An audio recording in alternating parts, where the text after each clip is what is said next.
On this episode of Robe Chats, the podcast, you give me all the nerdy things, and I will give you all the nerdy answers.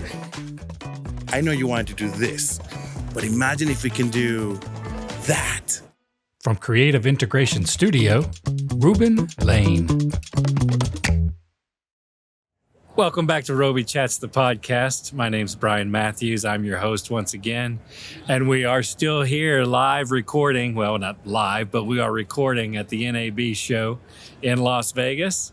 And happy to be joined today from Creative Integration. His badge says Chief Nerd.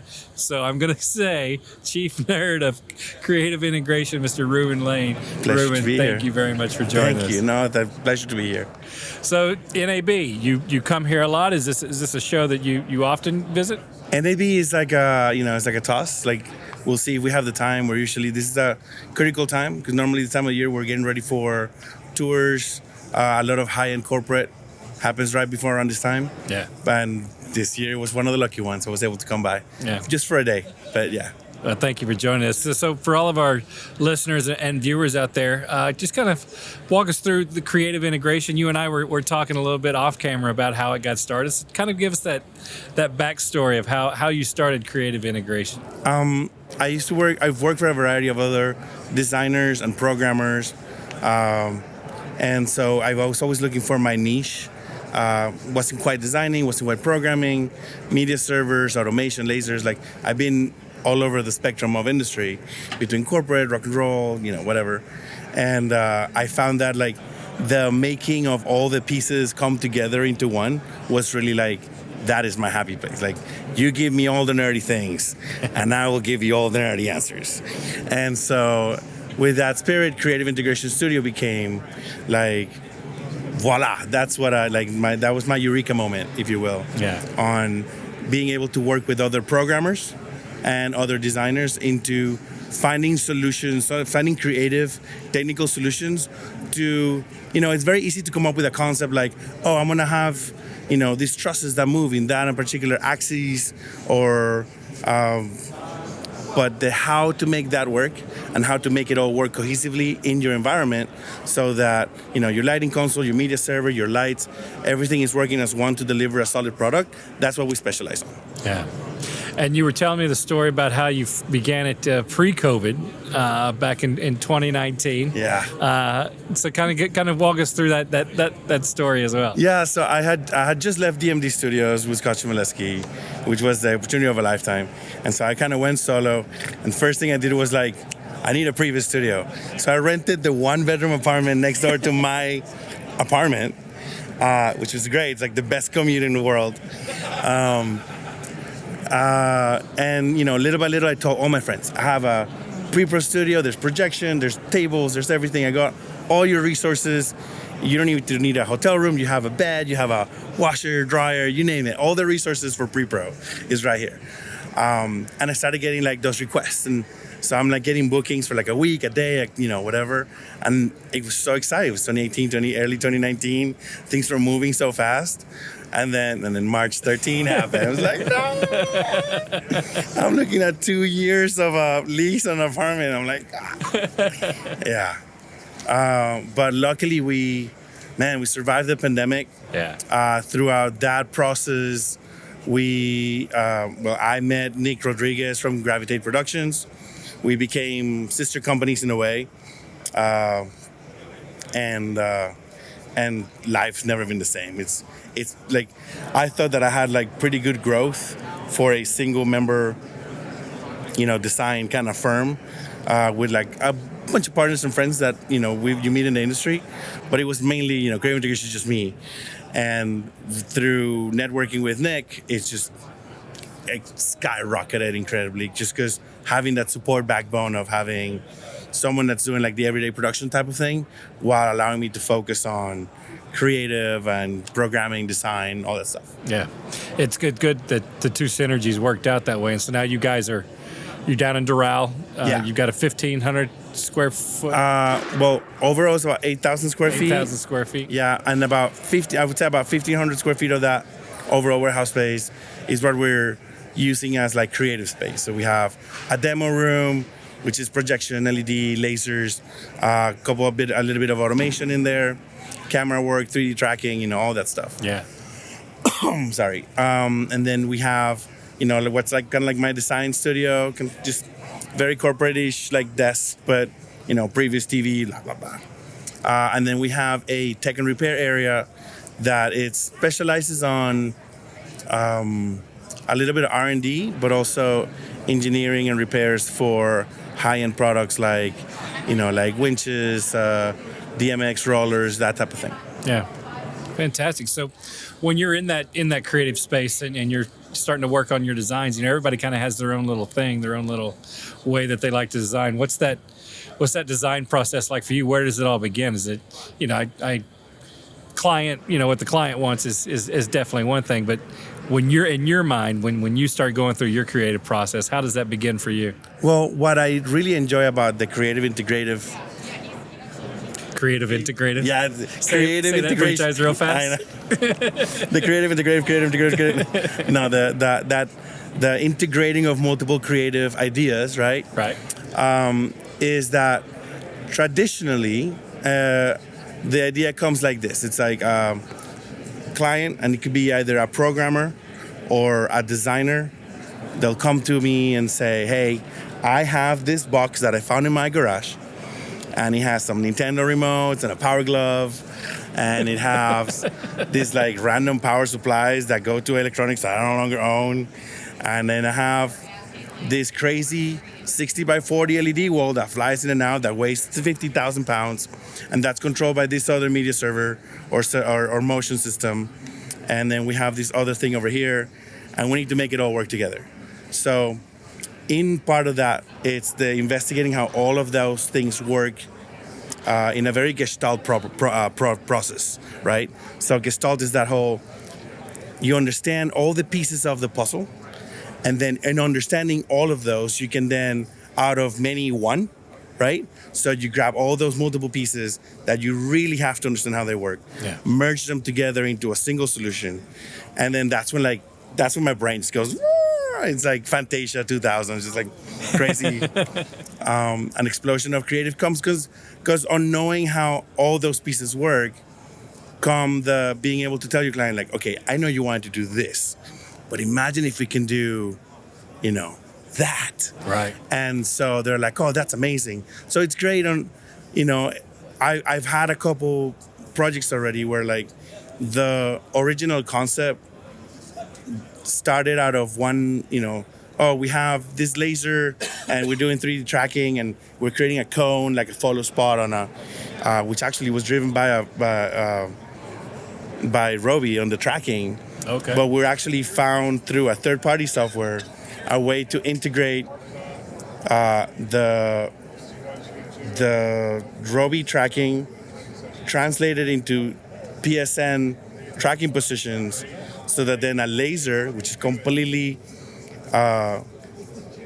unrelated to any Robe product or Avolites for that matter, which is what we're using for control, was able to take that information, merge it, and now we have a laser follow spot that's creating this cone of, sexy, brilliant stuff around the performer in real time. Yeah. And they were like, we knew we wanted lasers on the show, we knew we wanted to do tracking, we knew we wanted to use the Robe technologies on this, but we never thought that we would actually merge all three technologies into one and create that one, sensational moment where like the artist, which will remain unnamed, tips her hat with like mirrors on it and just, it's like a live disco ball in the arena. It was phenomenal. It was sensational. That's really, really cool that you're able to take all those different technologies and kind of merge them together like that. Where does that knowledge of all these different types of technologies come from? Have you spent the years educating yourself, or did you work with all these different sort of technologies, or how did that come about for you? Yeah, I'm a big jack of all trades. Like even from my early days in production, working at like Everlast Productions, like I was always like the weird kid that was like doing, we were doing WYSIWYG. I was doing WYSIWYG for them, before WYSIWYG was like a like all over the place tool. So I'm creating like renders and all that stuff. So I want to say that I do have this desire, this hunger for knowledge that really helps out. It's like, as someone that has ADHD, completely neurodivergent, I can say, like that I find these little morsels of, hey, there's this technology you need to learn about, and it becomes my hyperfixation for 3 months. And I'll dive into that. But it's great when like I've had these projects that out of nowhere they come with, hey, can you look into a Nintendo Power Glove? I swear to God, it's one of like the greatest technologies that came out of the 80s is how the Power Glove actually works. I could probably take one apart, put it back together in like seconds for you. It's so much fun. But like I had no idea how any of that worked until I actually like had to learn about it for a project where they were trying to do 3D tracking of a Power Glove and then like some sort of gesture control out of that thing. Yeah. Yeah. That's fascinating. So has there ever been a challenge that somebody brought to you and you were just like, I don't know how we can make this happen? Or have you always sort of been able to find a way? There's a quote that I learned from my granddad, which was, you don't have to know everything, but you should always know where to find the information or a resource to go look for. So luckily for me, in this industry, I've been really lucky in that I know there's a gajillion resources and people that I can rely on whenever I have a question. And it can be both technical, but also creative. And I think most people will be surprised, regardless of their level of fame or, I don't know, like how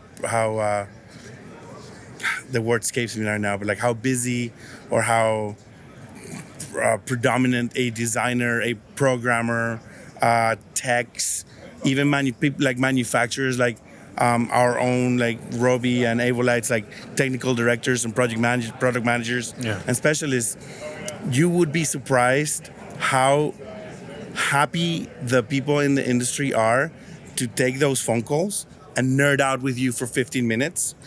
And they may not have all the answers for you. But at the very least, one thing that I'm guarantee you they can do is give you the hyperlink or the piece of photocopied paper, which is how I learned how to program my first lighting console. Was like a photocopy of a console manual. What console was that? Do you remember? My first official lighting console was the ETC Obsession 2, the Batwing looking thing. Right. The theater that I was working at was transitioning from a much older system that had everything stored on floppy disks. And so when I grew up in Caracas, Venezuela. Okay. And so in the theater, basically, like my mom used to work at that theater, and when I turned 13, I know I'm gonna rant here, but basically when I turned 13, she kind of went like, I can't trust you anymore, you're a teenager. And she kind of took my keys away from me. And I was to meet her at the office every day after school. And she got bored of me just hanging around the theater doing nothing. So finally she calls every department, and then lighting said, can he read and write English? And like all the Dungeons and Dragons books came in English to Venezuela. So like, yeah, I could read and write English. So you've been a chief nerd forever. Oh yeah. This goes back. This goes back. And so like they basically said like, look, we're printing out these shows that we have spent millions of dollars designing, creating for the theater, because it's the National Theater. And so they printed those out into dot matrix paper. And so I had to like translate those printouts into 1 through this, add through, minus this, the fade in time and the fade out time, and just literally translating the old programming into the new programming. And that's how I can absorb my first lighting console. Yeah. And the only way that I could learn that console was, we don't have a copy of the manual, but here's the photocopy manual that they sent or like they faxed from the US. Yeah. So is the other members of your family, are they in sort of the arts industry? You mentioned your mom worked at the theater. Has that really got you into this sort of industry, was working with your mom? Kind of, sort of. Like, my mom has been involved in and out. Like, she's mostly in marketing nowadays. And we have a really weird relationship. My dad has always been a jack of all trades. For as long as I can remember, he's done sound, he's done lights, and done you name it. My grandfather was a prolific musician in Venezuela, creating an entire musical genre of its own. And there's a lot of artistic, like, all kinds of things in my family. Yeah. But there's also a lot of, like, on my mom's side, it's mostly artistic, and on my dad's side, there's a lot of, engineers and doctors and jacks of all trades, of very manual people. So I think I'm a good... You're a good mix of all of it. Yeah, I think I'm a good... It's kind of like what you do for a living, right? You take the best parts of everything and you kind of meld them together, and that's kind of what happened with you, right? Happily, yeah. I like to agree on that, yeah. So has there ever been, or just looking back, like a sort of melding of technologies that you had to do? You mentioned the one with the lasers and the RoboSpot and the tracking. Is there ever one, you mentioned the glove, that like you personally look back on and you're like, man, that was really cool that we were able to do that? That's an easy one because it's down the street. So when I was working with Scott at Omnia, and we were the original design and programming team at Omnia, and that was originally supposed to be an AVO control, ended up being AI media servers, and we were doing, we're working with the Tate Towers. That we're doing, if I remember correctly, those are all Robe Pointies on that rig, or like the majority of them. And it was 6 weeks on site. Like, I think it must have been like 10 weeks of planning, programming, documenting, like going to Tate. And then, you think I'm nerdy. That's a building full of nerds. So it was like nerd heaven. We love Tate. Yeah. I was like, who doesn't? Hello. Like, I like to consider myself a competition, but it's more like a goal. Like, oh my God, that's... it's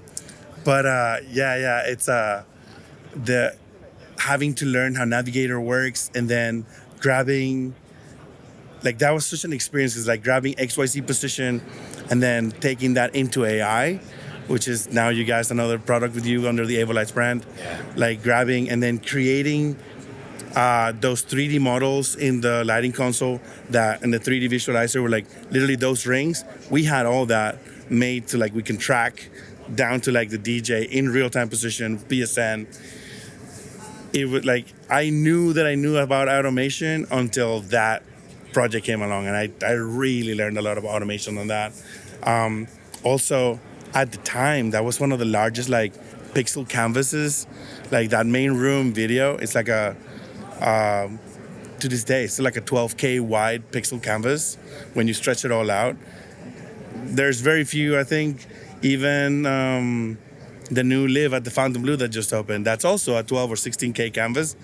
But like Omnia was in 2015. We didn't have the speed of, like, this. Another challenge that we had to learn about was like really the read and write capabilities of hard drives to drive the content in that room.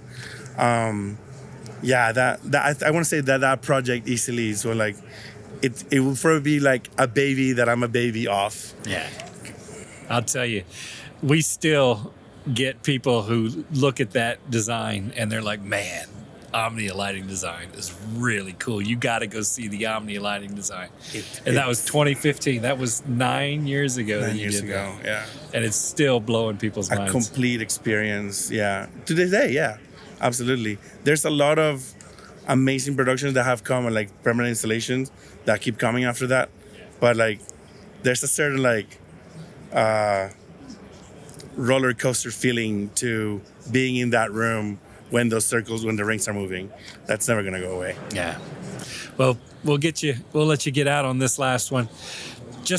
We've been talking about a lot of the stuff that's happened in the past, but now just put your forward thinking cap on and wanted to look, what do you want to do with Creative Integration Studio? How far do you see it going? Like, technology is making leaps and bounds, like you were saying, it just changes so fast. Where do you want? How far do you want to take Creative Integration Studio? Where do you want it to go? Well, I remember when I first started, I was kind of like, if I can start doing gigs internationally, like I'll be happy. And I started doing gigs internationally, and then I owned like my first 2 consoles, and it became like I want to have done, like I would like for by year 3, I wanted to have either done a gig or rented equipment to every continent. And that actually became a goal that I met by like year 2. Like I had a bunch of Avolites equipment, and between that and my programming skills, I was able to, like, literally by 2019, I had already done, as Creative Integration, a gig on every single continent, and also rented, be it like AI media servers or lighting consoles that have gone out to every continent. And so that was, okay, so like, I don't know, so when you're like, what bigger than like having been or being able to claim that you've worked and provided equipment worldwide? I don't know, the first show on Mars or the moon, that'd be cool. Japan, if you're listening, I'll happily take, one of those Robotech, I light one of those over for you. Yeah, sure, what, I don't know. Yeah. I don't know, I love one thing that we learned from the pandemic, I think, was to just be on that, be ready, like, I think everyone found that that need to pivot, that need to move like water, right? To like not just run into the rocks and crash, but like find their way around. Yeah. And I don't know, it feels like I started on theatrical lighting, and then I came to the States and I learned about video, and I didn't just become a lighting or video guy. I kind of like became like, oh, I can do lighting and video. And then I learned about lasers, and I learned that. So I don't know what's going to be the next great technology that's going to come out there that we're going to start merging into and integrate one way or another. Is it going to be VR? Is it going to be augmented reality? Man, I really don't know. I'm excited to find out what that next point's going to be. That's for sure. But as of right now, I don't know. I had a lot of dreams come true over the last few years, and I'm just thankful and happy to be here and to be around and to just continue to get challenged by, amazing designers and programmers out there that continue to rely on, what myself, my partners, and our whole network of friends does and put together for them. So thank you. Oh, well, thank you, Ruben, and congratulations on the success of Creative Integration Studio. And it's fun to watch what you come up with, and I look forward to seeing what comes out of your mind next. So thank you very much for taking the time to sit and chat with us. Thank you, and thank you again. Well, remember, you can always find our chats on all your favorite podcasting platforms. You can also watch us on YouTube. And we'll sign off as we always do. May the light always shine your way.